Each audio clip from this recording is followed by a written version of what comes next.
Hello everyone. 1 मई का current affairs, 1 मई के current affairs daily current affairs series में अब आदत हो जाएगी आपको भी और मुझे भी करंट अफेयर्स की। सबसे पहले खाने पीने से स्टार्ट करते हैं। तो एक बड़े ही फेमस है कोर्थी कुल्हार दही। कोर्थी कुल्हार दही, ये जो कोर्थी कुल्हार दही है अभी मोदी जी खाए हैं। आपको पता है कि जब भी इलेक्शन होता है तो उस स्टेट का कोई ना कोई व्यंजन काफ़ी फेमस हो जाता है।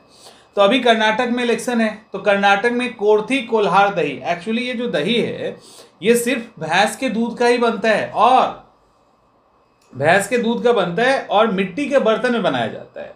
कहा जाता है ये दही इतना सॉलिड होता है, इतना मतलब बिना एकदम पानी खत्म हो जाता है और इसको अगर दीवार पे भी मारो तो वहां पे जाके चिपक जाएगा।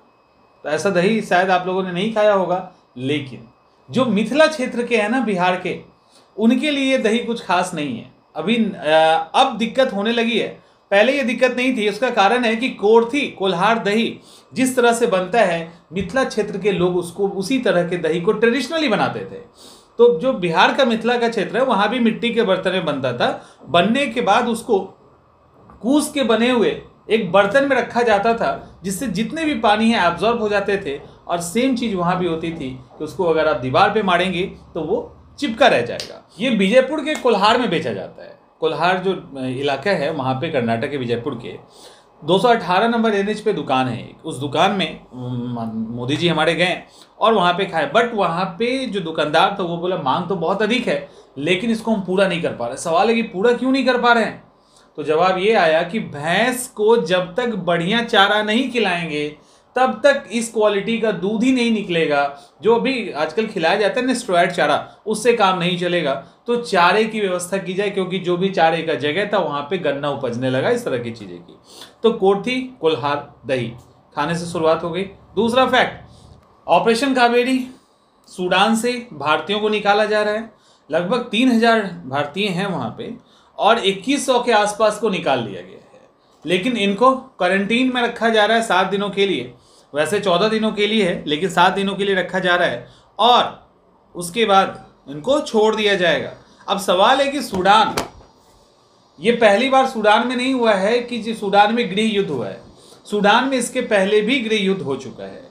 यहाँ पे इस बार, उसके पहले जब हुआ था तख्ता पलट सूडान में, तो वहाँ पे 2 मेन अलग अलग सैन्य ग्रुप के नेता थे, जिसमें सेना प्रमुख अब्देल फतह अल बुरहान और अर्धसैनिक जो वहाँ की पैरामिलिट्री फोर्स है उसके RSF लीडर मोहम्मद हमदान दगालो।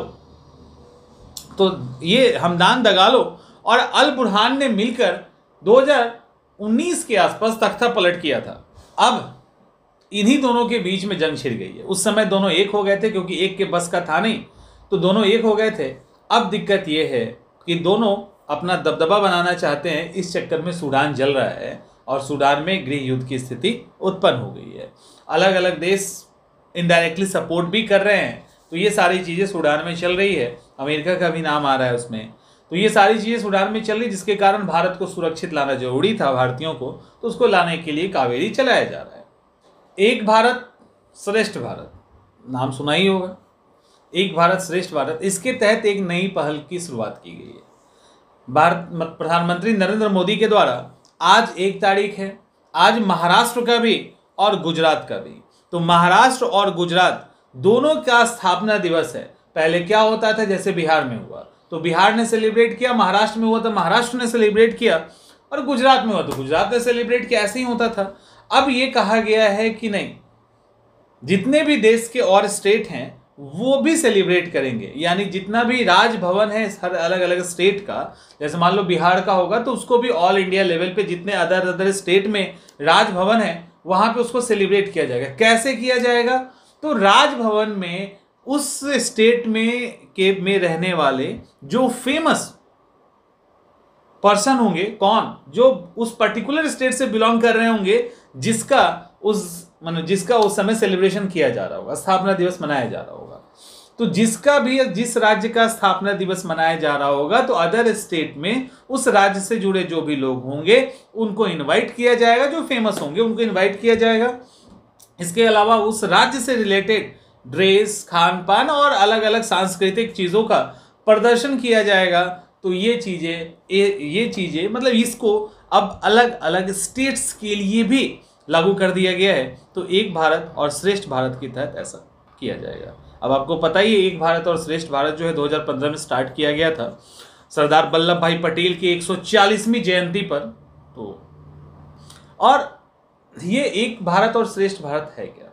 ये बेसिकली इंडिया के स्टेट्स के बीच में एक बॉन्डिंग क्रिएट करने का एक पहल है। मतलब इसमें ये कहा गया है कि अलग अलग स्टेट, अलग अलग केंद्र शासित प्रदेश की जो कल्चर है, खान पान है, इन सब परंपराओं का, प्रथाओं का ज्ञान एक दूसरे को हो और ऐसे करके एक भारत की एकता और अखंडता को सुनिश्चित किया जाए। तो ये चीज़ें यहाँ पे कही गई है एक भारत श्रेष्ठ भारत के अंदर। और इसी को देखते हुए राज्यों का जो स्थापना दिवस है और भी राज्य मनाएंगे। भारत और इजराइल के बीच संबंध काफ़ी मजबूत हो गया है। इसका एग्जाम्पल ये है कि अभी इस साल इजराइल अपने स्थापना दिवस का 75वां साल मना रहा है, 75th ईयर मना रहा है। और इस बार बैक टू बैक उनके फिनांस मिनिस्टर, अभी जो विदेश मंत्री हैं, यानी जो फॉरेन मिनिस्टर है एली कोहेन, वो आ रहे हैं अप्रैल के मंथ में। और इस बार उम्मीद ये है कि बेंजामिन नेतन्याहू जो है, जो इजराइल के प्रधानमंत्री हैं, वो भी इस साल के अंत तक भारत आएंगे। तो बैक टू बैक जो है वहाँ के लोगों का दौरा हो रहा है। और ये क्यों हो रहा है? ये इसीलिए हो रहा है कि भारत का जो कद है वो पहले से ऊंचा हुआ है। भारत जो है वर्ल्ड लेवल पे अलग अलग क्षेत्र में अपनी उपस्थिति मजबूत दर्ज करा रहा है। और इजराइल को लग रहा है कि भारत, और एक तो इजराइल शुरू से ही भारत का सपोर्टर है, ऐसा नहीं है, इजराइल शुरू से ही रहा है। इजराइल और रसिया दो ऐसे स्टेट है जिन्होंने भारत को कभी नहीं छोड़ा, शुरू से ही रहा है। और इवन इजराइल के अगेंस्ट में जो देश हैं उनके साथ भी भारत ने अच्छा रिलेशन रखा है, फिर भी इजराइल के रिलेशन के साथ कुछ भी ऐसा नहीं हुआ। 30 साल से एक अच्छी बॉन्डिंग चल रही है, उसको मजबूत करने के सिलसिले में ये विदेश मंत्री साहब आ रहे हैं और इजराइल के प्रधानमंत्री भी आने वाले हैं। तो भारत और इजराइल का संबंध, क्योंकि इजराइल से भारत ने बहुत कुछ लिया है, मतलब भारत और इजराइल का जो संबंध है ना, शुरू से ही बड़ा कमाल का रहा है। मैंने अभी जैसे बताया कि इजराइल के अगेंस्ट में ही भारत ने अक्सर काम किया है, जिसमें फिलिस्तीन के साथ उसका अच्छा रिलेशन, और उस बिना पर इजराइल का क्रिटिसिज्म ये शुरू से ही भारत ने किया है। इवन यूएन के अंदर एक टाइम आया था जब यूनाइटेड नेशन में इजराइल के अस्तित्व को स्वीकार करने की जब बात आई थी, प्रस्ताव आया था, तो भारत ने उसके अगेंस्ट में वोट किया था। ये अलग बात है, उसको एक्सेप्ट कर लिया गया, वो अलग बात है। और इजराइल भी पता नहीं क्यों भारत को लगातार सपोर्ट करता जा रहा है। वो कारगिल युद्ध के समय अपने टेक्नीशियन को भेजना हो, या फाल्कन देना हो, या असाल्ट राइफल की बात आए, इजराइल हमेशा से ही आगे रहा है। बराक 8 वायु रक्षा प्रणाली में भारत के साथ अब मिलके काम कर रहा है। तो शुरू से ही जो है ना इजराइल, अभी ड्रोन बनाने की बात लगातार जो चल रही है, उसमें इजराइल टेक्निकली बहुत ही साउंड है, बहुत सारे मामलों में इजराइल बहुत आगे है। इवन माइक्रो इरिगेशन में, जो माइक्रो इरिगेशन सूक्ष्म सिंचाई हो रही है, उसमें इजराइल का बहुत बड़ा योगदान है। तो ये सब चीज़ें लगातार चल रही है और ये माना जा रहा है कि आने वाले समय में इजराइल रसिया को पीछे छोड़ के भारत के लिए सबसे बड़ा हथियार निर्यातक हो जाएगा। यानी भारत को सबसे अधिक हथियार निर्यात करने वाला यही होगा। अभी स्पाइक का एंटी टैंक मिसाइल देने का समझौता हुआ है। तो ये सारी चीज़ें एक साथ चल रही है। तो इजराइल के साथ भारत का रिलेशन काफ़ी अच्छा हुई है, बॉन्डिंग बढ़ता ही जा रहा है। गणेश सरकार एक पर्सनालिटी है, उनका डेथ हो गया है। Actually national union of jute workers association के वो महासचिव थे, कोलकाता में उनकी डेथ हुई है। और इसके अलावा Indian national trade union Congress के अध्यक्ष भी रह चुके हैं। तो ज़्यादा कुछ जानने की जरूरत नहीं है, बट ये थे। और कहा गया इनके बारे में ये है कि जूट वर्कर्स के लिए अच्छे सुझाव ये दिया करते थे। तो ये फैक्ट है। और जब जिनकी डेथ हो जाती है तो अच्छी बातें उनके बारे में बाहर निकल के आती है। उसी तरह की बातें ये भी हैं कि जूट वर्कर्स के लिए अच्छे सुझाव दिया करते थे और national union of jute workers के महासचिव थे। भारत मालदीव संबंध, सेंटा क्लॉज बन के गए हैं हमारे राजनाथ सिंह। राजनाथ सिंह जो हैं वो सेंटा क्लॉज बन के इसलिए गए हैं कि अभी उन्होंने 1 मई को मालदीव की यात्रा शुरू की, 3 दिन के लिए गए हैं, और गए हैं तो अकेले नहीं गए हैं बल्कि गिफ्ट देंगे मालदीव को, बहुत बढ़िया वाला। उसमें एक गश्ती पोत है, छोटा मोटा गिफ्ट तो देंगे नहीं, अब राजनाथ सिंह है और भारत की तरफ से गिफ्ट गया है वो भी मालदीव को, तो एक गश्ती पोत है और दूसरा एक लैंडिंग क्राफ्ट है। तो ये 2 चीज़ भारत मालदीव को देने वाला है। वैसे भी आपको पता है कि मालदीव, और इसके साथ जो राजनाथ सिंह है वहाँ के राष्ट्रपति कौन है अभी, तो इब्राहिम मोहम्मद सोलिह। तो इब्राहिम मोहम्मद सोलिह साहब के साथ उनकी बातचीत भी होगी, ये गिफ्ट भी दिया जाएगा। इसके अलावा वहाँ के जो डिफेंस मिनिस्टर हैं उनसे भी उनकी मुलाकात होगी।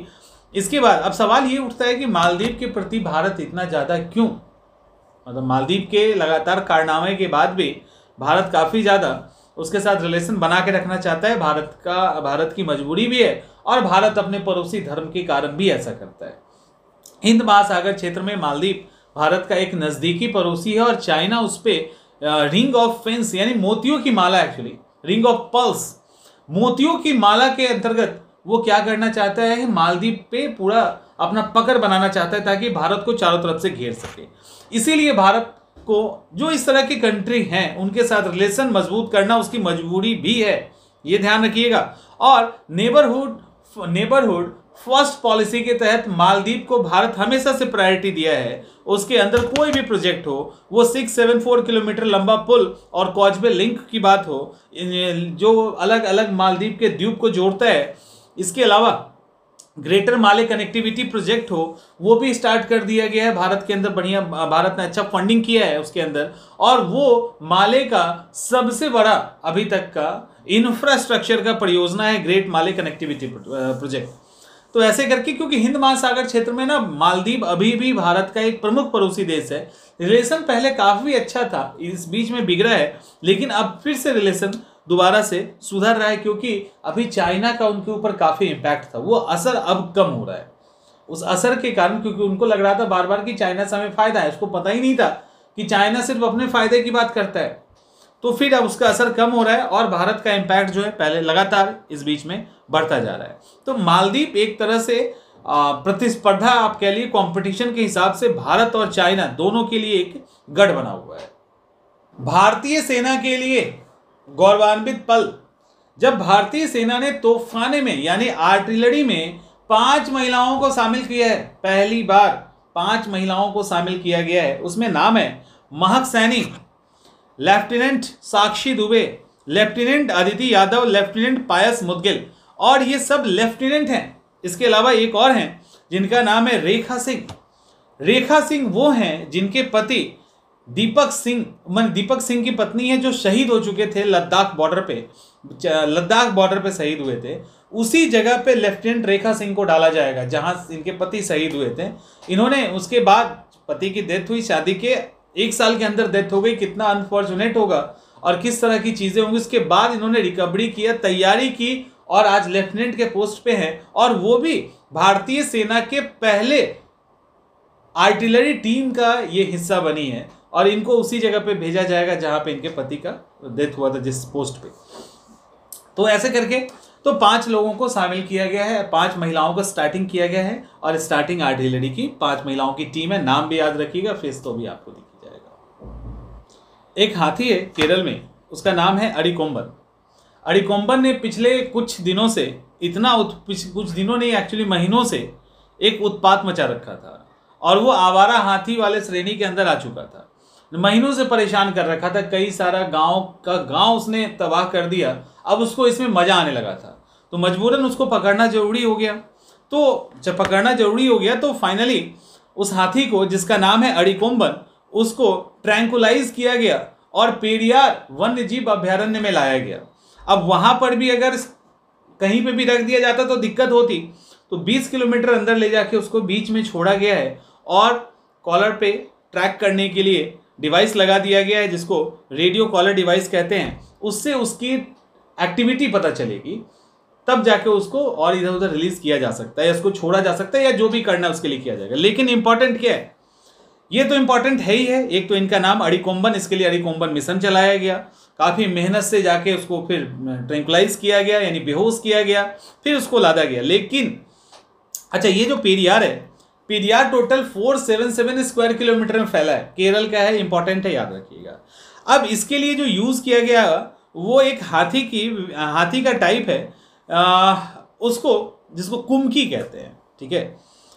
तो कुमकी हाथी है, तो 4 कुमकी हाथी को लगाना पड़ा उस हाथी को कंट्रोल करने के लिए, उसको ट्रैंक्विलाइज करके फिर ट्रक में लोड करने के लिए। इस कुमकी हाथी को ट्रेंड ही किया जाता है, इसी के लिए ट्रेंड इसलिए किया जाता है कि इस तरह के हाथियों को पकड़ के उसको आराम से ट्रक में लादा जा सके। और मतलब उसको जो कुमकी हाथी को ट्रेनिंग ही दिया गया, इस तरह के आवारा हाथी को पकड़ के किसी तरह से ट्रक के अंदर ढकेल दिया जाए और फिर वहाँ लोड भी होता है।